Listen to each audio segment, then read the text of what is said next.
Boa noite a todos, aos nossos corações, a paz e a graça de nosso Senhor Jesus Cristo. Agradeçamos, em primeiro lugar, a Deus e a Jesus, a oportunidade de estarmos aqui reunidos em torno da doutrina espírita, do ensinamento de Kardec, buscando pela doutrina espírita os caminhos seguros, firmes, de fé questionadora, raciocinada, e tendo por fundamento a doutrina, o Evangelho de nosso Senhor Jesus Cristo, que para nós é farol a iluminar as nossas vidas, nos dando segurança, a paz íntima, a fé que constrói, a vida de relação pautada na harmonia, no respeito, na paz comum, no bem-estar geral. Então, esses ensinamentos e esses preceitos que eles nos envolvam nesta noite, para que nós alcancemos o que viemos buscar aqui na casa de Deus, nesse templo de fé, oficina de serviço e de paz. Que Deus abençoe cada coração aqui presente. Muita paz a todos. Bem, então, como o Roberto nos leu, hoje o nosso intento aqui é conversar um pouquinho sobre a lei de conservação, uma das leis morais desdobradas por Kardec, naquelas 10 leis morais, né? Então hoje é a lei de conservação. Já estudamos adoração, trabalho,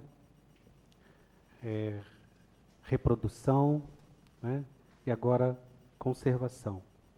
Iniciando conosco hoje a reflexão sobre as leis de conservação. E quando nós falamos em conservação, geralmente a gente busca um ensinamento maior, um fundamento, uma base, para que realmente a gente tenha fé e acredite que devemos buscar a nossa preservação, devemos buscar a nossa integridade, né? E muitas vezes entendemos integridade e conservação como a integridade do corpo e a conservação, a manutenção do próprio corpo, né? Que é o que nós vemos, o que nós percebemos, o que nós sentimos, o nosso veículo de relação. No entanto, neste cuidado de nós mesmos, Jesus trouxe um ensinamento maior, que nós podemos até considerar como a maior receita de conservação. Jesus nos disse, ele busca lá na lei antiga, na lei de Moisés, no Levítico, capítulo 19, versículo 18, quando ele fala assim: amarás o teu próximo como a ti mesmo. E aí me perguntariam, mas o que isso tem a ver com a lei de conservação, não é? Mas na realidade Jesus está mostrando para a gente que o caminho para que nós nos mantenhamos íntegros, rígidos, sadios, firmes, com vitalidade, com equilíbrio para a manutenção da nossa vida e dos nossos corpos na terra, que o corpo é um instrumento de experienciação na terra que o Espírito utiliza. Ele fala que nós busquemos pelo amor nos conservarmos, amando, percebendo que nós temos que nos manter, mas por amarmos-nos a nós mesmos, cultivarmos o nosso corpo porque gostamos de estar vivos e encarnados. Porque isso para nós é importante, isso para nós é compromisso com Deus. Esse é o primeiro ponto. E o outro ponto que Jesus nos coloca é que devemos amar ao nosso próximo. E em que isso nos remete à conservação de nós mesmos e dos nossos corpos? Porque em amando o meu próximo, eu estou exercitando em mim as leis morais, da ética, do respeito, da reciprocidade no amor, da boa vontade, do amar no geral, do amar no entendimento maior que Jesus nos traz. Porque todas as vezes que estamos em conflitos com aqueles outros que estão ao nosso redor, sejam eles os mais próximos das nossas quatro paredes ou os próximos mais distantes, se estamos em conflitos, geramos para a gente substâncias peçonhentas que atuam no nosso íntimo. E nós cultivamos essas enfermidades sutis na nossa alma, e esse cultivo do rancor, do ódio, da maledicência, do ressentimento, da mágoa, faz com que extrapole de nós para o nosso corpo físico, do nosso perispírito, do nosso íntimo espiritual, as enfermidades do próprio corpo. É uma coronária que entope, é o estômago que abre uma ferida, é o coração que trepida nas arritmias, é o cérebro que se incomoda nas sinapses dificultosas, e aí as doenças e as enfermidades aparecem no corpo. Então, quando Jesus diz para nós nos amarmos a nós, e amarmos o próximo como nós nos amamos, ele está dando a receita de conservação do próprio corpo, da rigidez do corpo na terra, para que nós vivamos aqui a fatia de tempo que Deus nos aquinhoou, para que nós possamos viver as experiências no corpo que o Espírito precisa naquela faixa encarnatória. Então, o ensinamento de Jesus, ele é pleno, ele é amplo, ele é simples. Essa é a primeira observação para nós. E aí nós temos que observar que com isso nós temos que valorizar o corpo, ou seja, valorizarmos a nós mesmos e valorizar a vida de relação. Ou seja, o valor pela vida, o valor por estarmos encarnados. Esse valor pela vida, esse entendimento de que é importante estarmos encarnados, faz com que nós entendamos que estar encarnados, estar vivendo no corpo, é bênção de Deus. Que muitos estão na erraticidade, no mundo espiritual, aguardando numa fila, que não sabemos quantos são, a oportunidade de viverem as experiências do corpo. Porque no corpo damos saltos de evolução. A outra questão é o compromisso que nós temos com Deus quando encarnamos. Por ser bênção dele para conosco, nós nos comprometemos com ele de cumprir os nossos propósitos encarnatórios e cumprir bem. Como diz Dr. Herman, né, num dos livros dele, num dos livros de Palavras do Coração, né, ele diz: viver bem para morrer bem. E aí desencarnamos com o compromisso, com a missão cumprida. E aí nos remete à responsabilidade do bom, do bem viver. Então é responsabilidade nossa viver bem para morrer bem e viver bem na vida de relação. É responsabilidade nossa primar pelo corpo para que nós vivamos bem. É responsabilidade nossa primar pela rigidez da alma que habita o corpo para que nós morramos bem. Mas aí, Miguel, você está falando da vida e já está falando em morrer? Né? Na realidade é um ciclo. E a vida no corpo, ela é transitória, é uma experiência que nós guardamos e angariamos por Deus a oportunidade e temos que aproveitar ao máximo, porque o tempo é muito curto. 100 anos de vida humana não chega nem a ser um ponto na eternidade de Deus. Então, é o valor da vida. E aí nos remete aos cuidados conosco mesmos.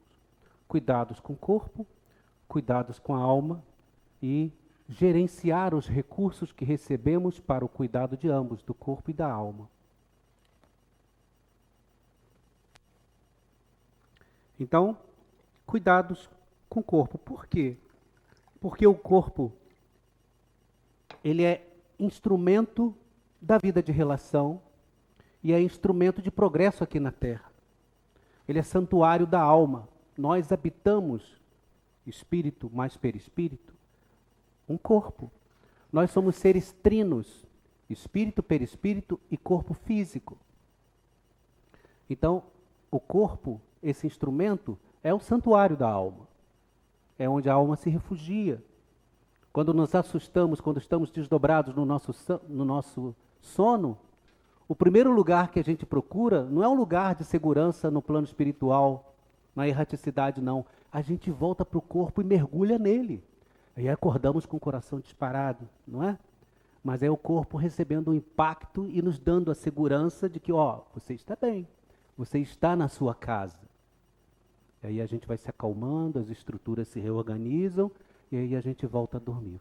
Geralmente a gente faz uma prece, pede ajuda, né, e volta a dormir. Então, da mesma forma, a alma que habita o corpo, involucrada pelo perispírito, que é essa substância mais sutil que envolve o espírito, né? E esses dois se chamam alma quando estamos encarnados, ela é veículo para Deus. Por que a alma é importante para nós, como o corpo é importante para nós, nessas transições que fazemos no mundo para chegar a Deus?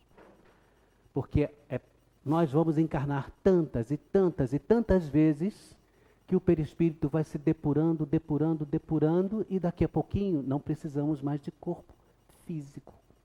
Porque estaremos tão translúcidos, tão sutis, que os nossos corpos quase se confundirão com o perispírito.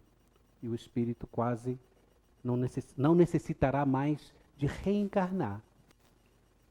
Então, nós percebemos aí, que já perceberemos aí, né, daqui bilhões de anos, que estaremos mais próximos de Deus. Então é essa alma que nos favorece a chegada às proximidades de Deus e a vivência com a percepção plena dele. E para que essa alma se depure, precisamos da matéria física, da instrumentalidade física, pela qual o espírito se relaciona com aqueles outros que também estão encarnados. Então, é instrumento da terra para que a gente possa se relacionar. Porque muitos de nós que estamos aqui no mundo errático, nós não conseguimos nos encontrar, porque vibramos em faixas diferentes, vibracionais, e nem sempre estaremos habitando os mesmos espaços dimensionais. Mas aqui na Terra, não. Depois que vestimos os corpos que são da mesma faixa de densidade vibracional, nós conseguimos nos ver, nos perceber, nos relacionar.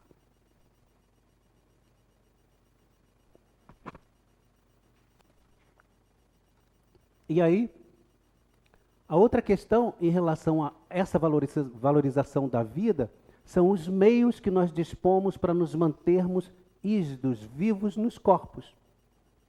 E Deus nos favorece esses meios, que é o tema de hoje, os meios de conservação, né? Então Deus nos dá um instinto, nos dá recursos físicos, materiais e humanos de relação para que a gente evolua e se mantenha firme e vivo, e nos dá a razão para administrar os recursos mais sutis da vida de relação em depuração da alma, e nos dá a inteligência para que nós possamos administrar os recursos físicos, materiais que a Terra nos disponibiliza para que nos mantenhamos vivos e rígidos, sobrevivendo. Então percebemos aí, ó, instinto, recursos, razão e inteligência para administrar esses recursos. Então essas serão basicamente as ideias do nosso tema de hoje. E aí nós buscamos nos evangelhos um fundamento mais antigo para que nós possamos perceber essa nossa relação com as coisas do mundo, as coisas do espírito, e como as coisas do mundo e do espírito estão intrínsecas, relacionadas, para que a gente se mantenha firme nos propósitos encarnatórios e firmes na vida, valorizando a vida. Então nós buscamos lá em Paulo, na primeira carta aos Coríntios, no capítulo 15, versículos 42 a 44, quando ele fala da ressurreição. Quando nós falamos de ressurreição, às vezes, nós não entendemos muito bem, né? Porque entendemos o conceito de ressurreição conceitualmente falando, como você voltar no mesmo corpo. Voltar à vida no mesmo corpo. Né? E a reencarnação, voltar à vida em corpos diferenciados, diferentes. Mas quando Paulo fala em ressurreição, ele fala no ressurgimento, no mundo maior, no mundo espiritual, do corpo espiritual, que seremos nós. Se nós desencarnarmos agora, cada um vai se ver no mundo espiritual exatamente como é agora, na última encarnação. Ou, se desejar, plasmando as facetas, as formas de encarnações anteriores, ou de repente as encarnações que foram para ele melhor, para ela melhor, ou mais significativas, né, mais emblemáticas. Tanto que muitos espíritos, quando se apresentam para nós, a maioria deles se apresentam com a forma que melhor lhes parece em relação à reencarnação que foi mais produtiva, de mais elevação. Há espíritos que se apresentam como índios, né? Há espíritos que se apresentam como frades, freiras, outros como guerreiros romanos, centuriões, né? Que para eles impacta e significa que aquela foi a mudança, o ponto da encarnação onde ele despertou para as realidades da vida espiritual, para as realidades das leis morais, para a plenitude da percepção de Deus. E ele usa essa vestimenta perispiritual, né? Ou aquela pela qual nós o reconheceremos. Então, Paulo traz uma reflexão sobre isso, em relação ao corpo animal e ao corpo espiritual, mostrando para nós que esses dois, tanto o corpo animal como o corpo espiritual, estão intrinsecamente ligados, que nós dependemos, espíritos, para que o nosso corpo perispiritual se depure da vivência no corpo, para expurgar pelo corpo falhas outras que estão impregnadas, registradas na tessitura do corpo espiritual, né? Então Paulo coloca assim, né, nesse capítulo 15, da 1 aos Coríntios, versículos 42 a 44. Ele coloca assim: semeado na corrupção, o corpo ressuscita incorruptível. Semeado no desprezo, ressuscita glorioso. Semeado na fraqueza, ressuscita vigoroso.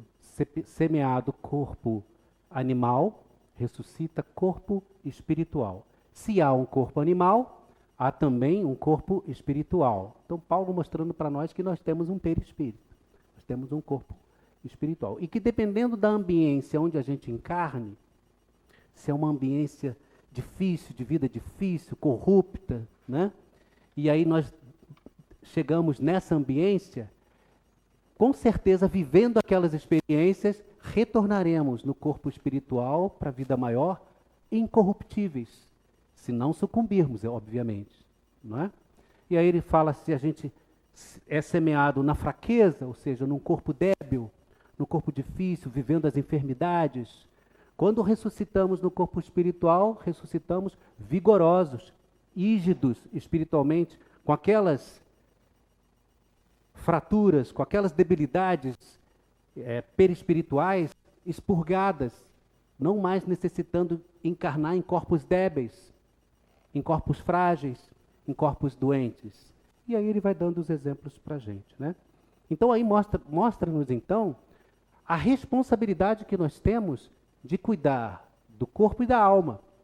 Mostra-nos a responsabilidade que temos de viver pelo corpo as experienciações na vida de relação, aproveitando o máximo a vida de relação, para colher amizade, colher respeito, semear boa vontade, viver uma vida de relação produtiva e não conflituosa.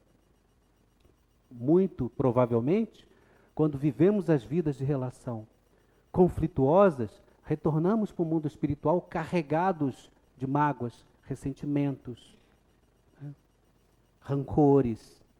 E no plano espiritual, quando o espírito chega assim, ele chega espiando, sofrendo, aguardando a oportunidade de encarnação para se reaver daquelas falhas na vida de relação.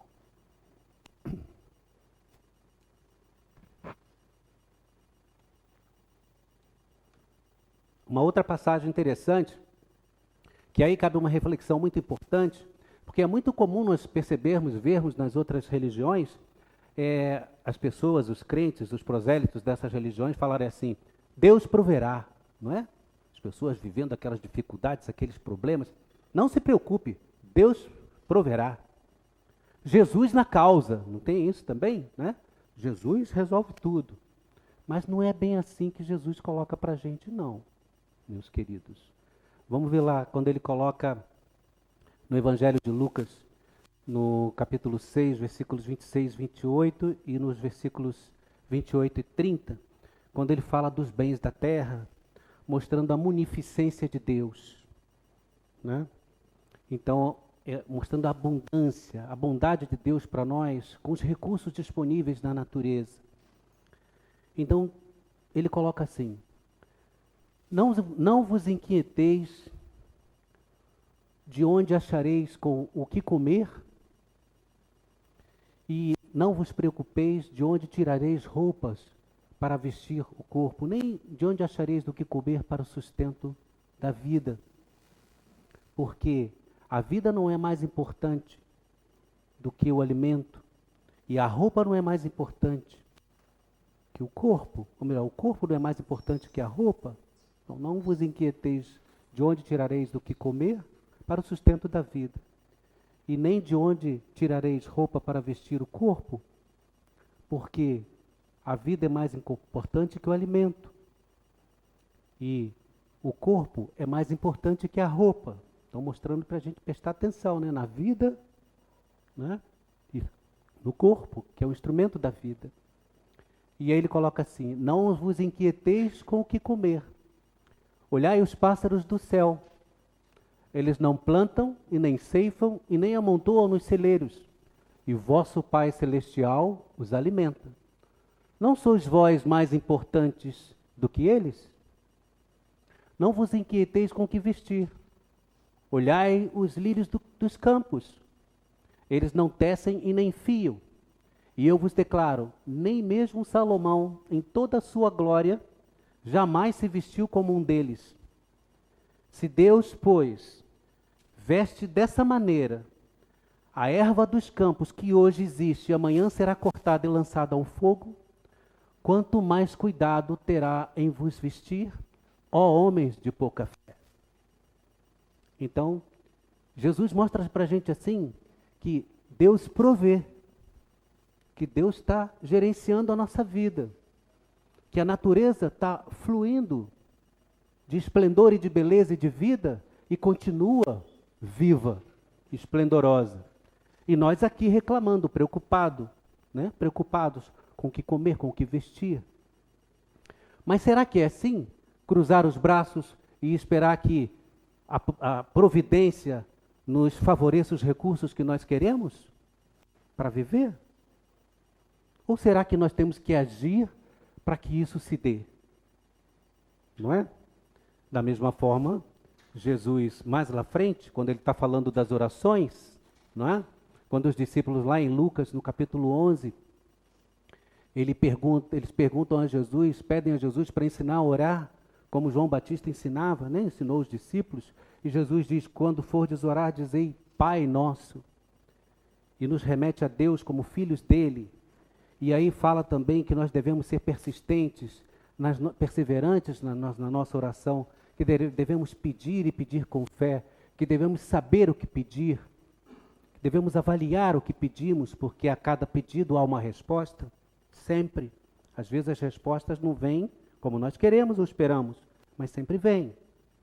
E aí ele coloca uma posição dele muito importante em relação a essa fé, a esse agir e aos esforços que cabem a nós mesmos. Ele diz assim, complementando esses ensinamentos sobre a prece e a oração.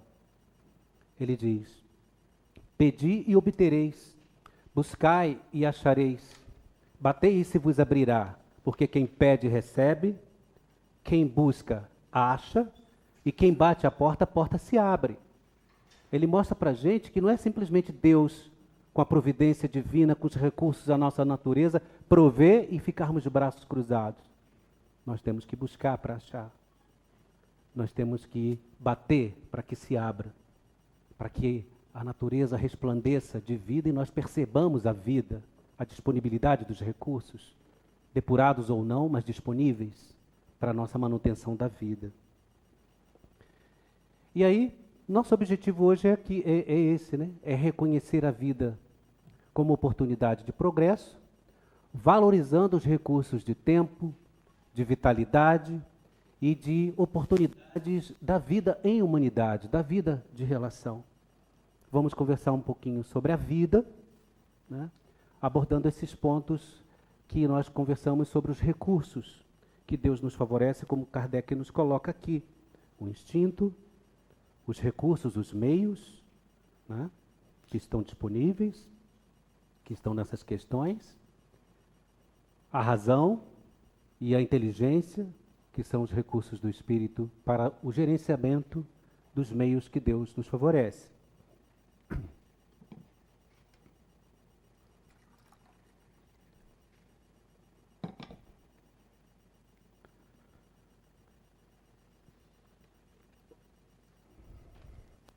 Falando da vida, então, em primeiro lugar. Quando falamos da vida, é importante perceber o compromisso que temos com a vida. Porque a vida, ela flui, ela pulula dentro de nós, não é simplesmente porque nós queremos viver, não. Porque nós fomos agraciados com a bênção da vida. Fomos agraciados com a bênção da encarnação. Tem uma passagem no Gênesis, no livro Gênesis, né?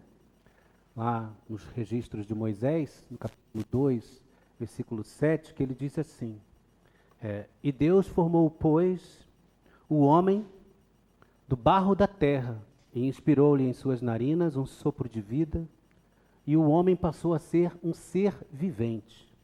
Então vejam aqui, né?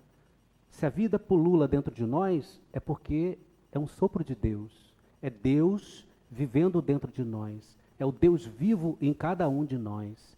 Então, maior ainda é a responsabilidade nossa com Deus, porque Ele vive em nós e espera que vivamos por Ele, que nos mantenhamos rígidos, vivos, firmes nas oportunidades que temos na encarnação ou fora dela. Então, ele mostra, essa passagem nos dá essa visão do compromisso, da responsabilidade que temos com Deus em viver a vida.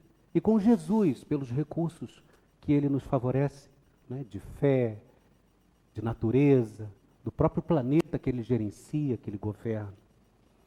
E aí Kardec, ele nos coloca aqui as questões das 702 a 710, né?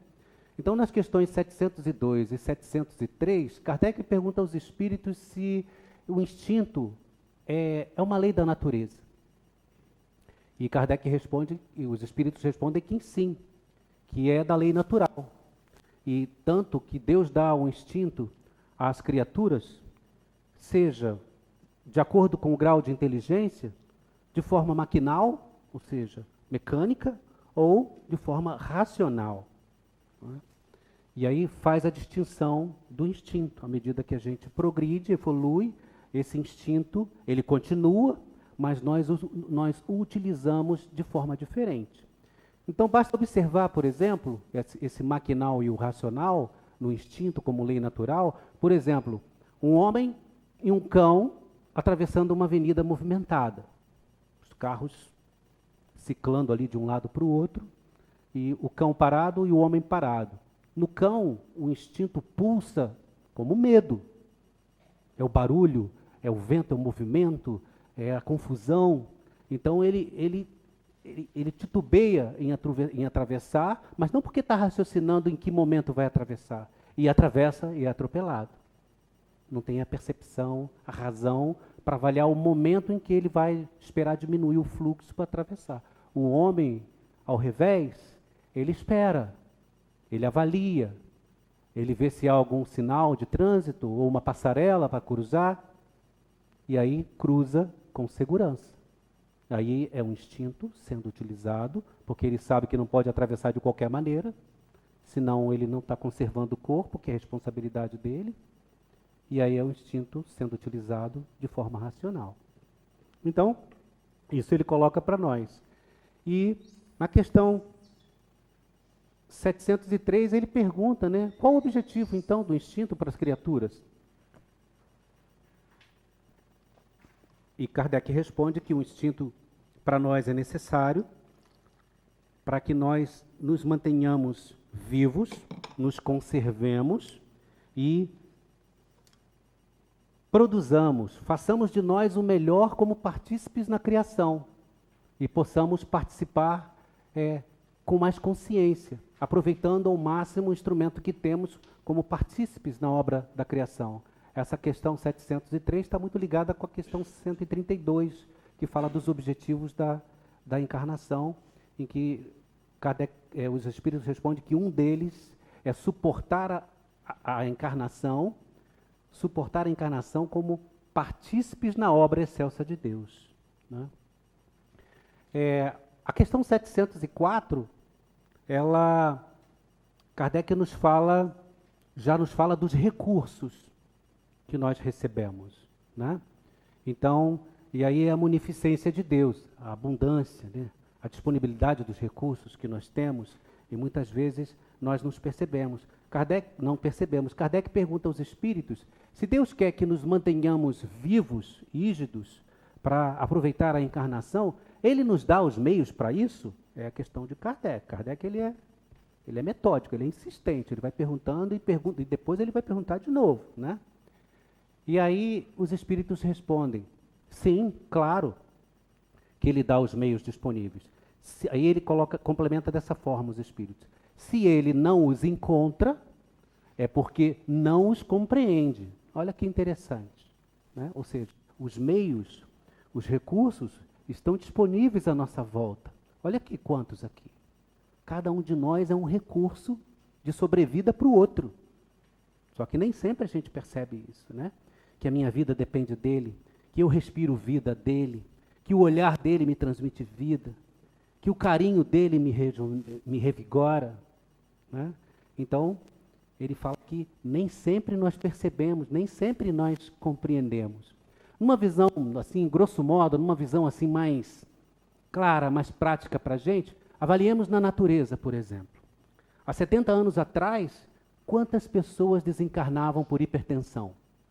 Muitas, né? Muitos mesmo desencarnavam por hipertensão. E aí veio a bênção de nós descobrirmos que no veneno da cobra estaria o maior, o mais utilizado, o mais potente remédio para a hipertensão. Não é?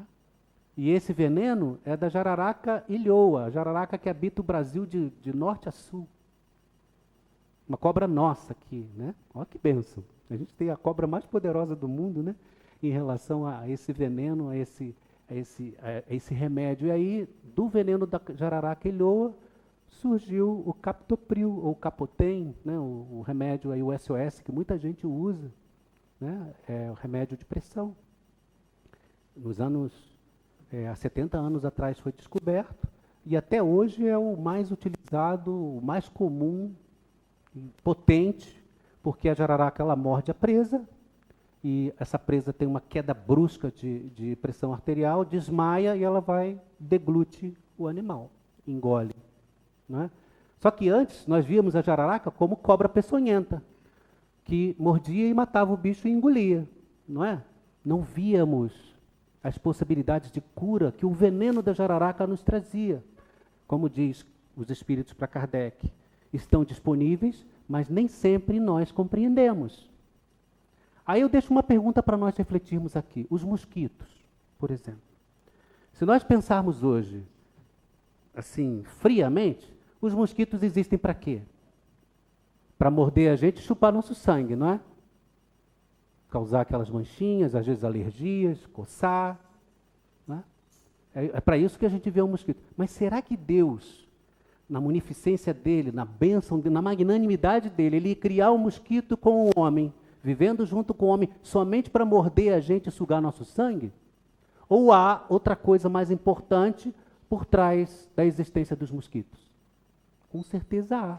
Nós ainda não compreendemos, nós ainda não vimos isso. não achamos isso, mas breve virá e aí nós saberemos por que eles estão aqui habitando junto conosco. E aí são os recursos, né, que estão disponíveis.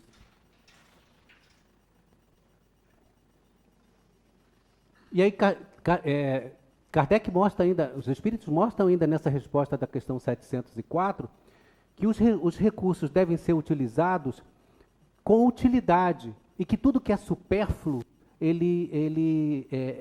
tudo que é desperdício não é um uso racional. Então a gente deve buscar a utilização dos recursos que Deus disponibiliza com razão, com racionalidade. Mas nem sempre nós fazemos isso. Quando nas questões 705 e 706, né, ele se refere aos recursos, aos recursos que Deus nos disponibiliza como os recursos da natureza. Então, em realidade, os recursos que nós temos disponíveis de Deus para nós são o que tem na natureza, ou seja, a terra, né, a terra e a humanidade. Ou seja, Deus nos favorece com a criação. Nós somos parte da criação. Então, esses recursos da criação, a terra e a humanidade, é onde nós buscamos os meios de sobrevida para que a gente viva com rigidez a vida do corpo. Então, nós necessitamos dos recursos da terra e necessitamos dos recursos da humanidade, dos irmãos com os quais convivemos, com os irmãos de caminhada, porque é com a vida com os irmãos que nós depuramos a alma. E o espírito é trino, ou seja, o homem, é trino. É corpo, é perispírito e é espírito, ou seja, então dependemos uns dos outros. Então, esses recursos que Deus nos coloca na natureza, na terra, né? Na natureza, com as disponibilidades dos recursos da própria terra e da humanidade, ou dos homens, para que a gente possa se depurar, devem ser administrados pela razão e com a inteligência. Quando a gente fala razão e inteligência, as pessoas pensam assim, mas não é a mesma coisa? Nem sempre, porque um homem inteligente pode ser racional, né? Um homem racional, pode ser inteligente, mas um homem inteligente nem sempre é racional, não é?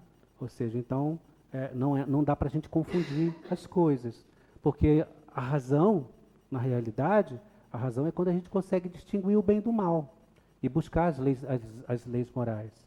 E na inteligência não, você pode ser super inteligente, um cognitivo avançadíssimo, conhecimentos os mais avançados e está se desviando da lei de Deus. Temos vários exemplos na história da humanidade, né? Então, administramos com a razão e com a inteligência esses recursos da terra e da humanidade que Deus nos favorece.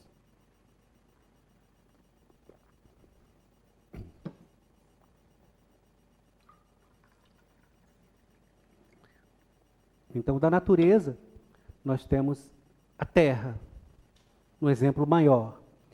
E na terra nós temos, aí já estão as questões 705 e 706, né? Na terra nós temos os bens da terra. Ou seja, Kardec pergunta aos espíritos se tudo que nós temos, né, vem da terra. Podemos considerar bens da terra. Sim.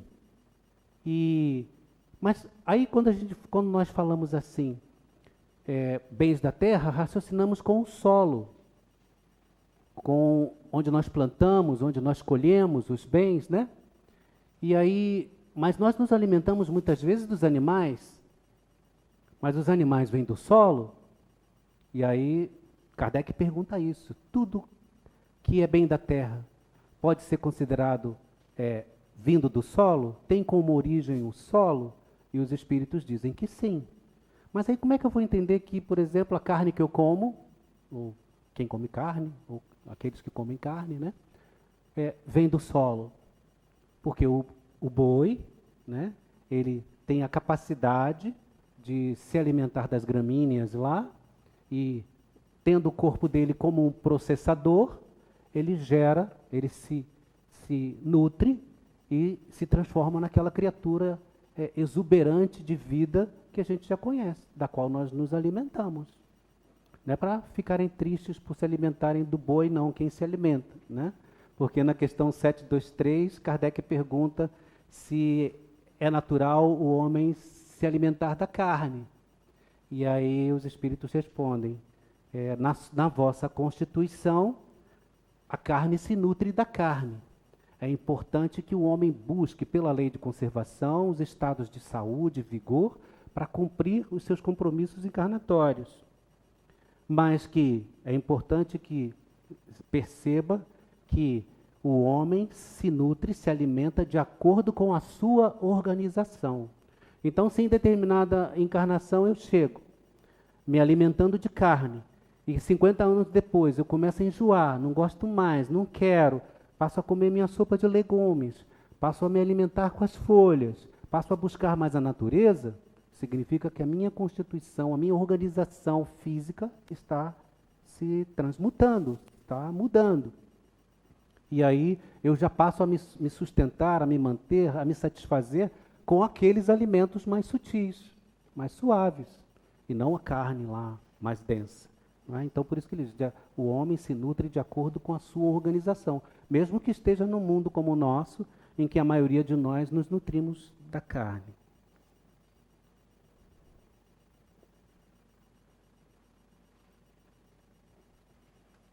E aí chegamos na questão, falamos do instinto, dos recursos e da razão e da inteligência, que são os instrumentos que nós dispomos para administrar esses recursos de vida. A razão, nós já entendemos que é a capacidade que nós temos de entender o bem e o mal, diferenciá-los, como está nas questões 630 e 631 do Livro dos Espíritos, que os Espíritos perguntam se nós conseguimos, como nós conseguimos distinguir o bem do mal, se Deus nos dá instrumento para isso, e os Espíritos respondem que sim, que temos a inteligência, que temos a razão para entender isso, e que o mal é tudo que se distancia da lei de Deus, e o bem, tudo que se aproxima da lei de Deus. E é pela razão que nós distinguimos isso. Então, pela razão, nós nos relacionamos buscando o bem na vida de relação, buscando o equilíbrio, buscando a vida harmoniosa, mantendo com isso o nosso íntimo equilibrado, mantendo com isso a nossa organização corpórea equilibrada. Se o espírito está bem, o corpo está bem. Não tem aquela frase lá do mens sana in corpore sano, né? Que traduz a mente como o espírito. Então, o espírito estando de bem com ele mesmo, o corpo está são. Né? Ou então aquela frase de Mateus 6, versículo 22, em que Jesus diz, se os teus olhos forem bons, todo o teu corpo terá luz. Né? Ou seja, eu estarei bem, estarei resplandecente de vida e de luz, se eu estiver vendo as coisas com os olhos bons da vida.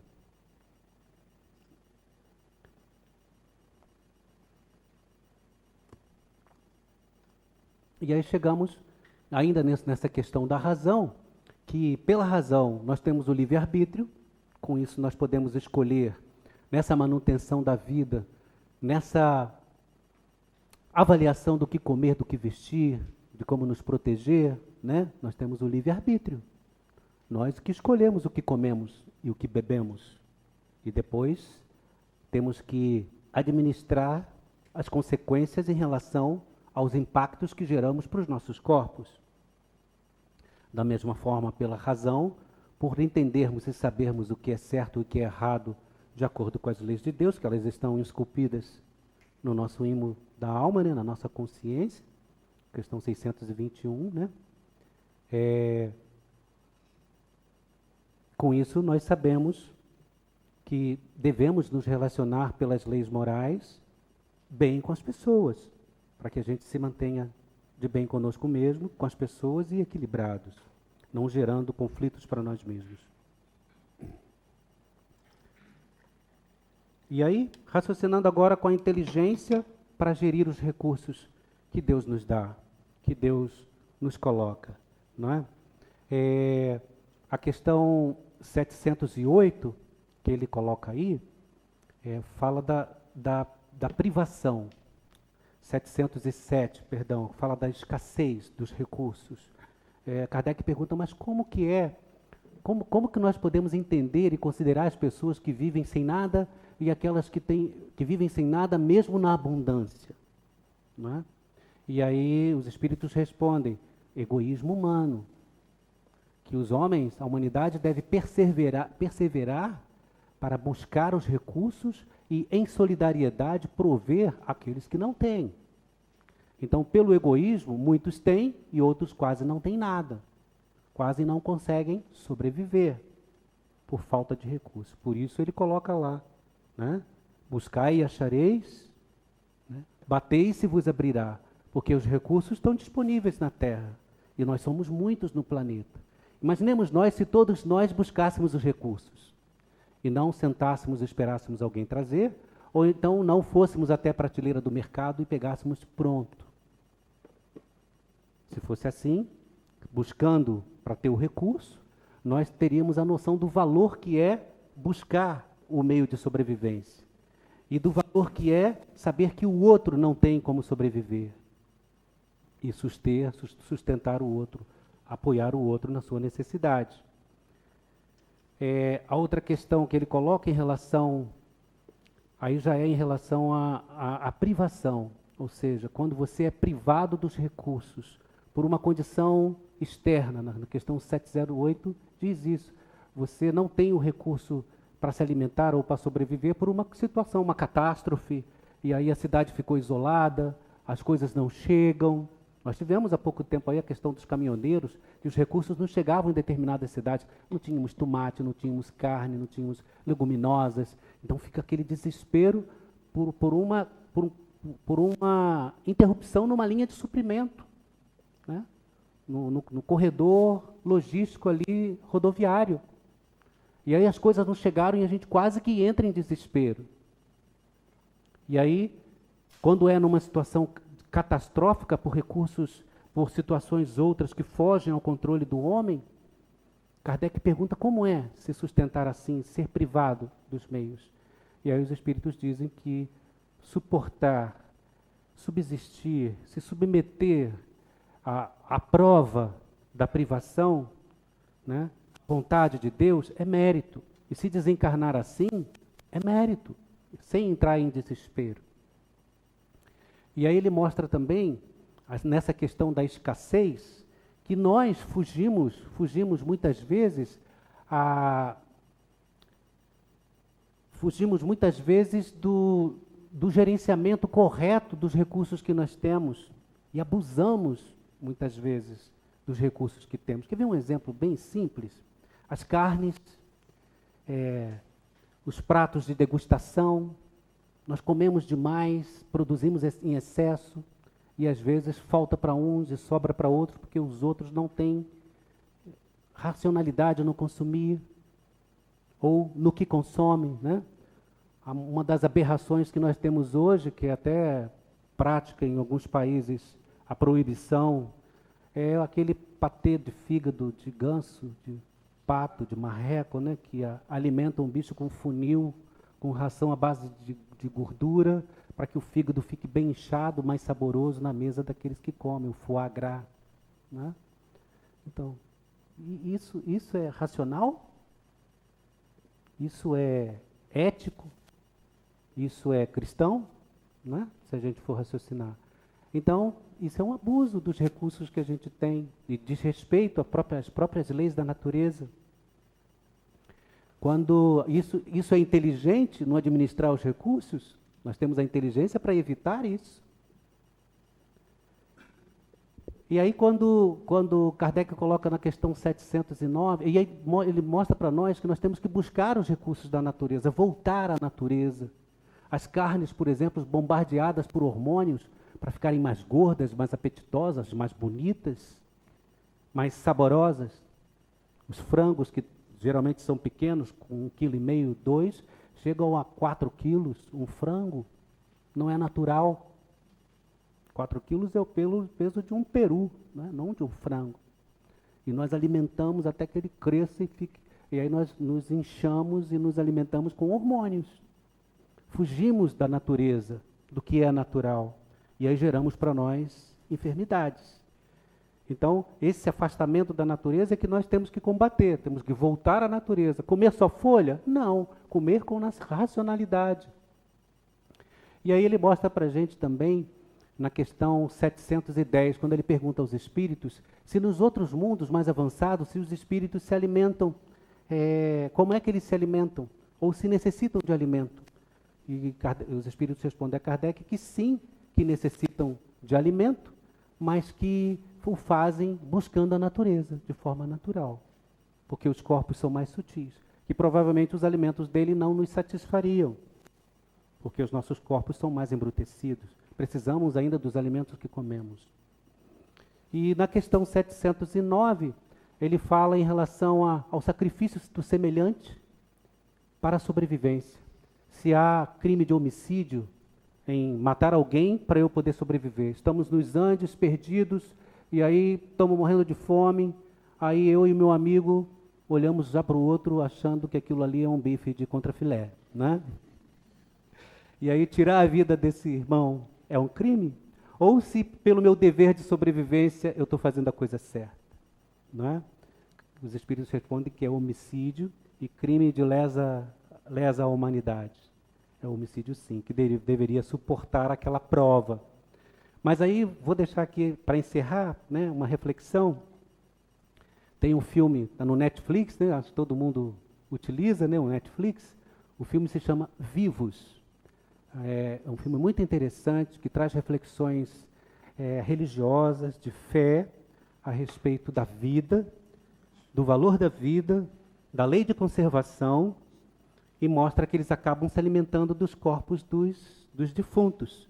Mas, lembramos, eles não tiraram a vida dos defuntos. Os defuntos já eram defuntos e já estavam voltando para a Terra. E eles aproveitam a proteína para poderem sobreviver. Eles caem nos Andes, na década de 70, 1972, um time de rugby uruguaio que ia jogar no Chile, 56 pessoas no avião, 29 sobrevivem à queda e 16 sobrevivem quase 70 dias num ambiente inóspito de neve, sobrevivendo da proteína humana.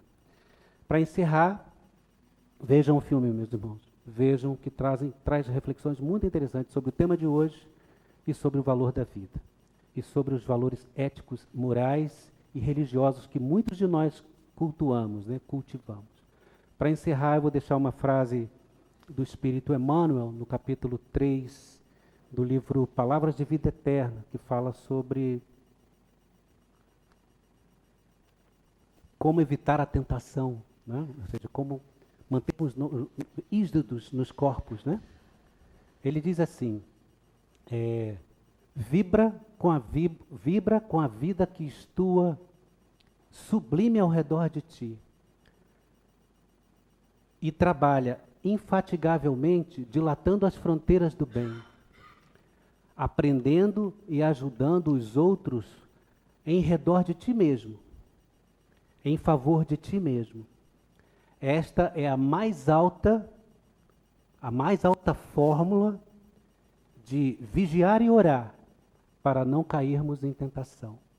Então, vibrar com a vida, trabalhar no bem, ajudar o próximo.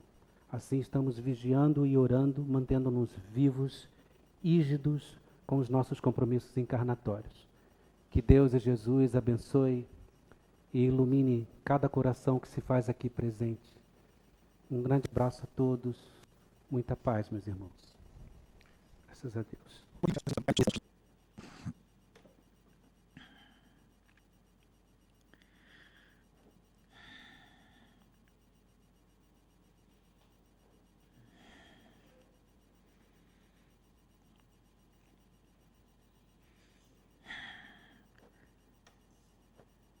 Jesus Cristo abençoe e proteja o coração de todos os irmãos presentes. A lembrança do Cristo, a vida de todas, representa a significação de utilização do corpo em demonstração de aproveitamento do exercício de desenvolvimento espiritual, de pureza do coração, através do próprio pensamento, direcionando do corpo físico os elementos mais próximos da realidade material para, através da vontade do amor, curar as dores, aliviar os aflitos, trazer pacificação, irradiar da sua mente e do seu coração condições de socorrer aos espíritos sofredores em vários casos de obsessões. O Jesus Cristo, demonstrando como o caminho e a verdade e a vida, mostra para todas nós o desenvolvimento do ser. E é isto, caras filhas, que devemos colocar no coração diante das propostas espirituais de hoje, vendo o desenvolvimento do ser espiritual na tradução dos espíritos superiores das leis de Deus, quando há necessidade do espírito ligar-se ao corpo físico no princípio de elaboração para intelectualizar a matéria. O que significa isto, caras filhas? Jesus Cristo, no processo de desenvolvimento espiritual da sua trajetória, como um impulso imenso, avançou em direção a Deus, e intelectualizando a matéria através da evolução, através desta posição do Cristo, pensava, e a matéria que expandia do corpo que usava na encarnação respondia à sua vontade, o seu desejo. Mas para que isto acontecesse, caros irmãos, é preciso que o Espírito possa avançar para todas nós, em todos os conhecimentos das leis de Deus, conhecer a física, a matemática, conhecer a estrutura da biologia nas formações dos seres, conhecer a botânica, conhecer a irradiação no princípio do elemento vital de formação de todos os seres, conhecer dentro da visão dos astros e a criação de Deus pela vontade, tudo para o Espírito criado por Deus utilizar. O conhecimento traduz possibilidade de ação, de avanço. Várias encarnações para todas nós.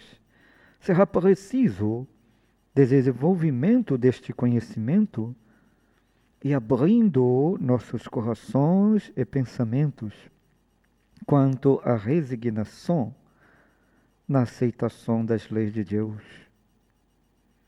O sacrifício diante das dores daqueles que estão sofrendo, não percebendo o que é necessário para o corpo, como que o espírito poderá avançar? Por isso, intelectualizar a matéria é conhecer as leis de Deus. E o corpo impulsiona o espírito para este conhecimento. A dor, os impulsos da matéria, faz o homem reagir no que é necessário de conservação, no que é necessário de proteção, e assim avança para a realidade espiritual do que é necessário de saúde, de conservação, de proteção espiritual, reagindo na relação das encarnações. Façamos assim, caros irmãos, com resignação, entendendo o que foge ao alcance material, entendendo os objetivos da lei de Deus no processo de evolução, valorizando cada ser, do princípio de ligação mais simples do ser inteligente na matéria e valorizar o processo de evolução em cada estágio, em cada período, em cada reino, valorizar o amor e a justiça de Deus.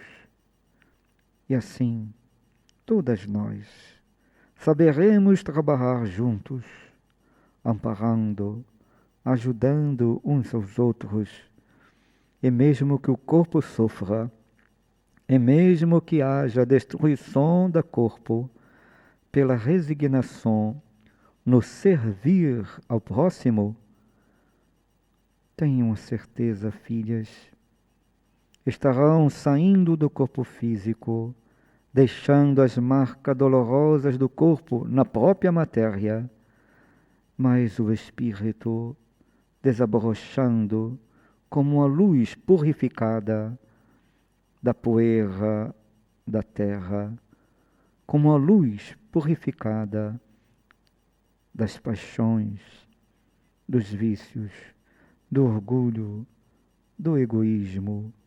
Trabalhar, irradiar o amor é intelectualizar a matéria no servir com Jesus Cristo ao bem na terra.